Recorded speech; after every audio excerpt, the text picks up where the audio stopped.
سب سے پہلی بات، انسانیت کا اور نوع انسانی کا ازلی اور ابدی دشمن وہ ابلیس لعین ہے۔ یہ چونکہ چیزیں ایسی ہیں کہ جو ماوراء الطبیعات سے متعلق ہیں۔ ابلیس جن ہے، جن انویزیبل ورلڈ سے تعلق رکھتا ہے، غیر مرئی جو نظر نہیں آتی۔ فرشتے انویزیبل ورلڈ سے تعلق رکھتے ہیں، غیر مرئی جو نظر نہیں آتے۔ یہ ہم جو ہے اور یہ حیوانات دنیا میں جو ہے یہ مرئی ہے، ویزیبل ہے۔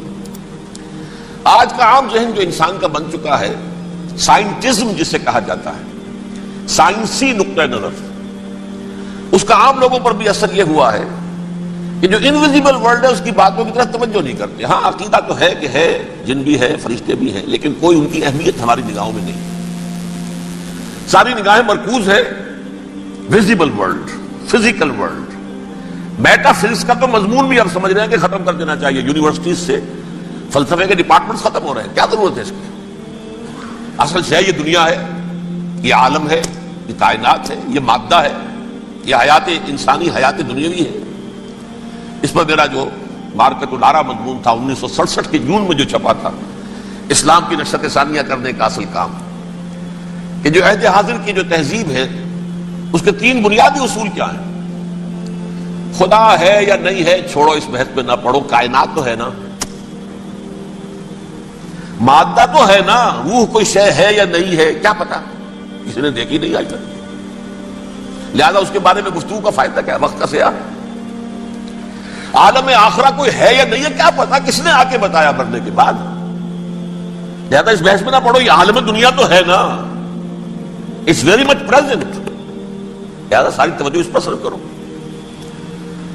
تو خدا کے مقابلے میں کائنات پر توجہ، روح کے مقابلے میں مادے اور جسم پر توجہ، حیات اخروی کے مقابلے میں حیات دنیاوی پر توجہ۔ یہ ہے اصل میں کرکس آف دی میٹر، اس تہذیب جدید کا خلاصہ یہ۔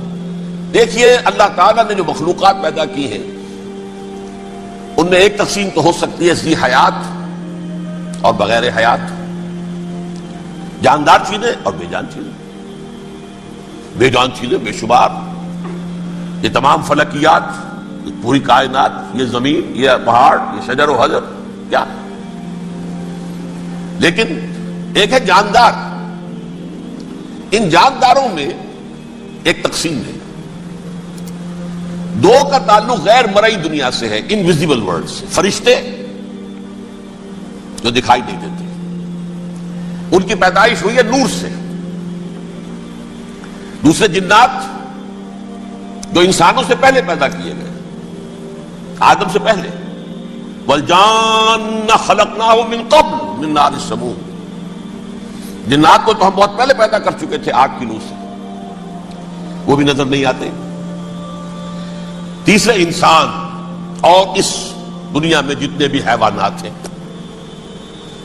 ان کا جو مادہ ہے وہ ارض، یہ زمین ہے، یہ مٹی سے بنے، تراب سے بنے، کرسٹ آف دی ارتھ سے بنے۔ اب ان میں ایک تقسیم ہے، ایک وہ ہے، ان تمام میں شعور تو ہے، حیوانات میں بھی شعور ہے، خود شعوری جسے کہتے ہیں سیلف کانشسنس، یہ صرف 3 میں ہے، فرشتہ، جن اور انسان۔ حیوانات میں خود شعوری نہیں ہے، کانشسنس ہے، سیلف کانشسنس نہیں ہے۔ تھوڑی سی بات سے سمجھا دوں آپ کو، میں دیکھ رہا ہوں، آپ مجھے دیکھ رہے ہیں، کتا بھی کوئی یہاں ہوتا تو مجھے دیکھ رہا ہوتا، لیکن کتے کو مجھے دیکھتے ہوئے یہ احساس نہیں ہوتا کہ میں دیکھ رہا ہوں، یعنی کتے کو یہ احساس نہیں ہوتا کہ وہ دیکھ رہا ہے، مجھے دیکھ تو رہا ہے، اس کو میں کا احساس نہیں ہے کچھ۔ میں جب دیکھ رہا ہوں تو میں سمجھتا ہوں میں دیکھ رہا ہوں، میں ہوں کوئی شے جو دیکھ رہا ہوں، یہ خود شعوری ہے، سیلف کانشسنس۔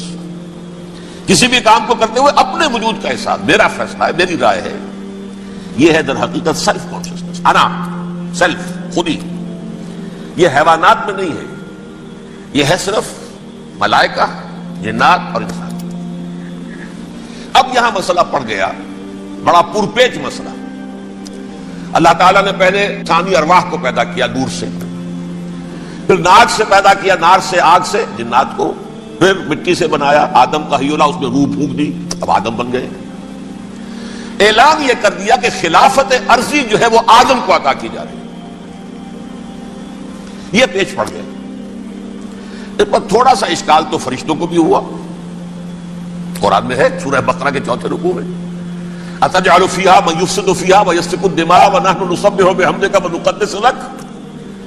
پروردگار اس آدم کو تو خلافت دے رہا ہے، زمین کے اندر اختیار دے دے گا، یہ تو فساد کرے گا، خوریزی کرے گا، ہم تیری تسبیح و تحمید میں لگے ہوئے ہیں، جو بھی حکم ہو ارشاد ہو ہم بجا لاتے ہیں، تو ضرورت کیا ہے؟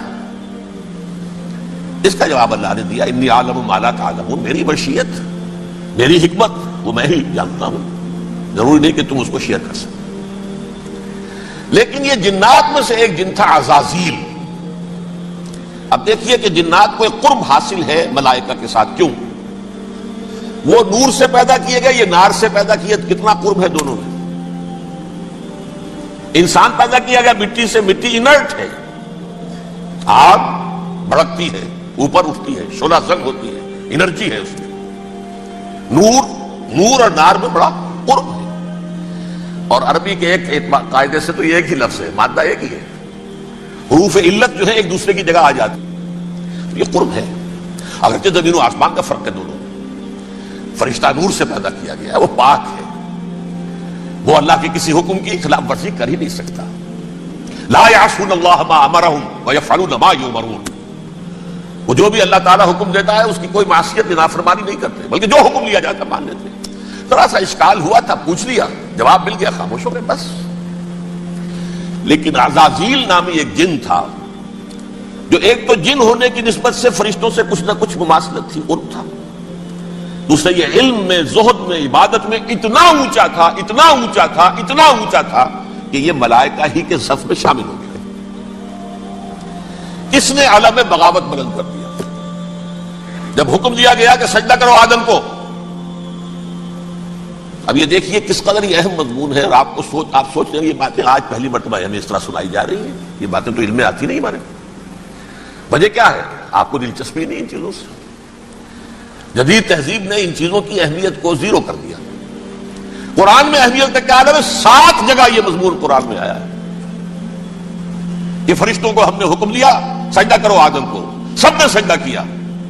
فسجد الملائکۃ کلھم اجمعون، سارے کے سارے، کل کے کل، سب نے مل کر سجدہ کیا آدم کو. اللہ کے حکم سے فوراً تعمیل کر دی. الا ابلیس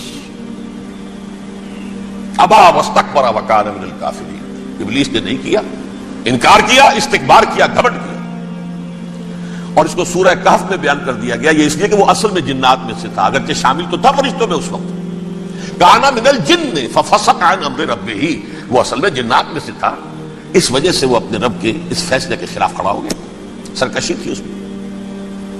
یہ معاملہ اتنا اہم ہے. اب آپ سمجھیے کہ 7 مرتبہ سورہ بقرہ، سورہ اعراف، سورہ حجر، سورہ بنی اسرائیل، سورہ کہف، سورہ طٰہٰ، سورہ صاد، 6 مکی صورتوں میں ذکر ہے یہ، اور ایک مدنی صورت سورہ بقرہ. ان میں سے اکثر مقامات پر پھر جب اللہ نے کہا کہ اچھا تم نے یہ سرکشی کی ہے اور ہمارے حکم کی خلاف ورزی کی ہے تو یہاں سے نکل جاؤ، دفع ہو جاؤ، تم مردود ہو، مردود ملعون. ان علیک لعنتی الی یوم الدین، اب تجھ پر لعنت رہے گی میری قیامت کے دن. اس نے کہا اچھا پروردگار پھر مجھے ذرا مہلت دے دے. رب فانظرنی الی یوم یبعثون، قیامت تک میری زندگی طویل کر دے. فذهب فإنك من المنظرین، کہہ دیا اچھا جاؤ، تمہاری یہ درخواست بھی ہم نے قبول کی. انہوں نے کہا پروردگار اب میں اس آدم کو بھی گمراہ کر کے چھوڑوں گا اور آدم کی نسل کو تباہ کر کے چھوڑوں گا. انتہائی شدید چیلنج کے انداز میں یہ قرآن مجید میں 4-5 مرتبہ مضمون آیا ہے. میں نے صرف 2 جگہ سے آپ کو اس وقت کوٹ کر کے سنایا تھا. سورہ اعراف میں اللہ تعالیٰ فرماتے ہیں قال، اس پر ابلیس نے کہا فبما اغویتنی، تو اے رب جو تو نے مجھے گمراہ کیا ہے، مجھے ذلیل کر دیا، مجھ پر فوقیت دے دی اس کو. انا خیر منہ، میں اس سے بہتر ہوں. خلقتنی من نار وخلقتہ من طین، بنایا تو نے مجھے آگ سے اور اس کو بنایا مٹی سے. پھر مجھ سے مطالبہ کہ میں سجدہ کروں، اور میں نے سجدہ نہیں کیا تو تو نے مجھے ملعون قرار دے دیا. قال فبما اغویتنی لأقعدن لهم صراطک المستقیم، اب میں یہ نسل آدم کے لیے اس کو برباد کرنے کے لیے تیری سیدھی راہ کے اوپر گھاٹ میں بیٹھوں گا، سیدھے راستے پر چلنے نہیں دوں گا۔ ثم لآتینہم من بین ایدیہم، پھر میں ان پر حملہ آور ہوں گا ان کے سامنے سے بھی، ومن خلفہم ان کے پیچھے سے بھی، وعن ایمانہم ان کے داہنی جانب سے بھی، وعن شمائلہم ان کے بائیں جانب سے بھی، ولا تجد اکثرہم شاکرین، اور تو دیکھے گا کہ ان کی اکثریت تیری شکر گزار بندوں پر مشتمل نہیں ہوگی۔ یہ چیلنج تھا،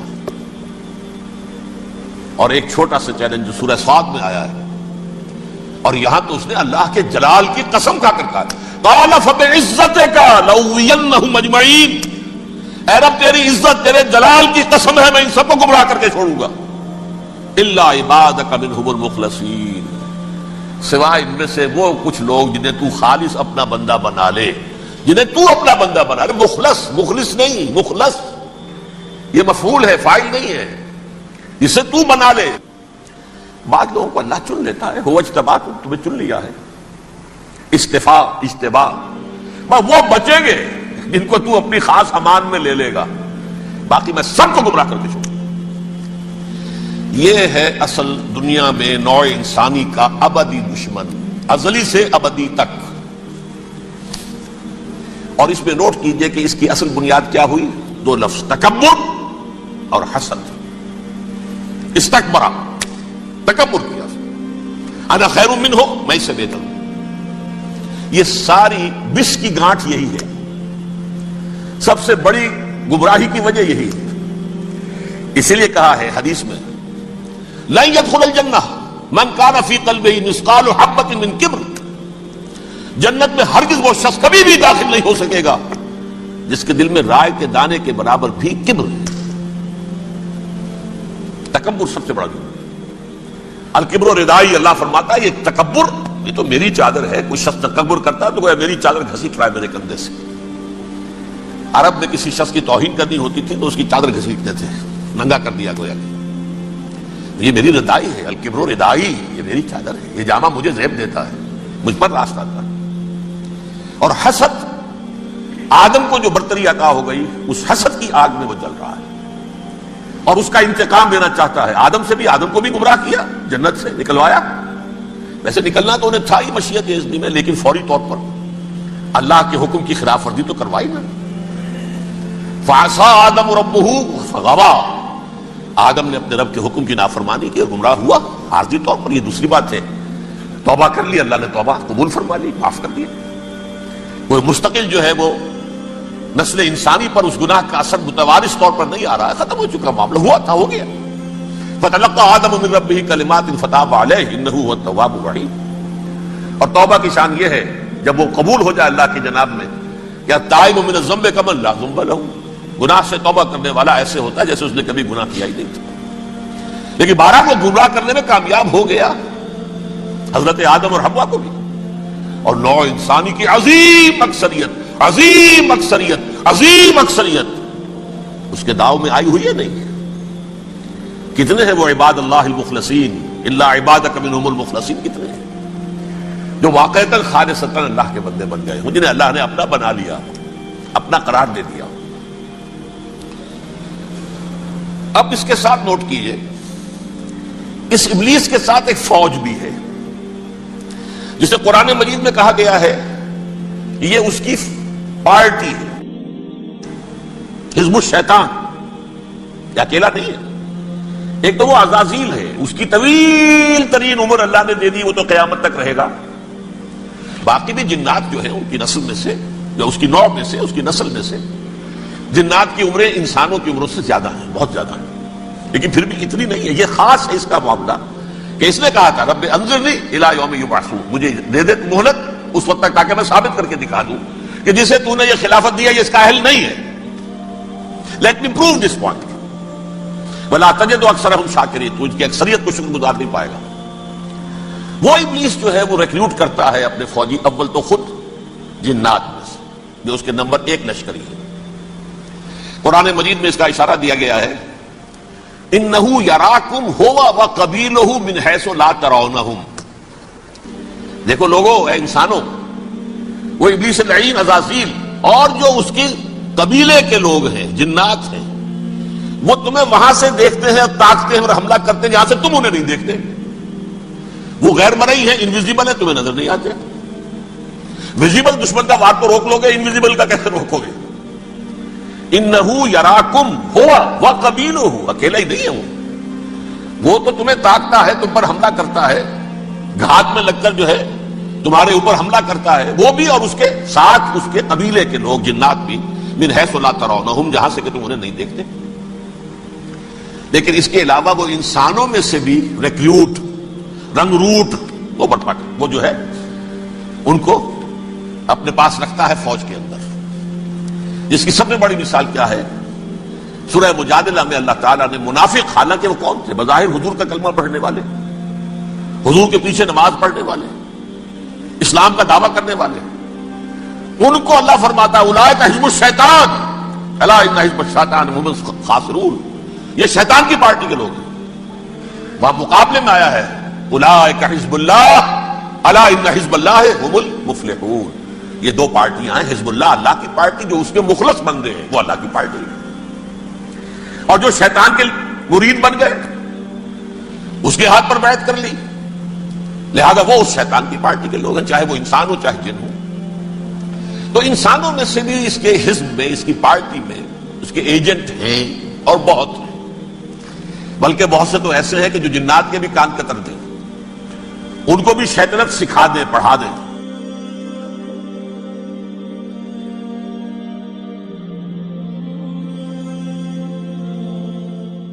پہلا رب نو یار دا شوق ہویا,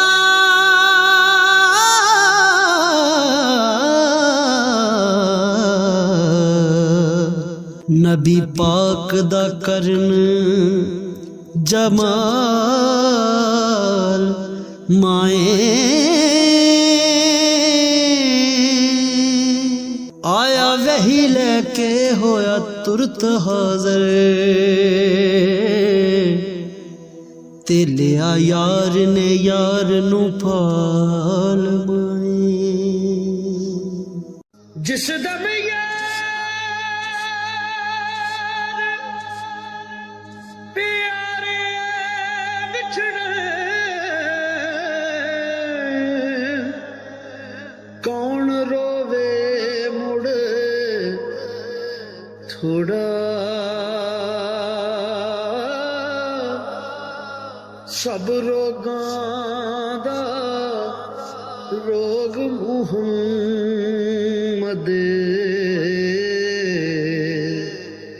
جس دا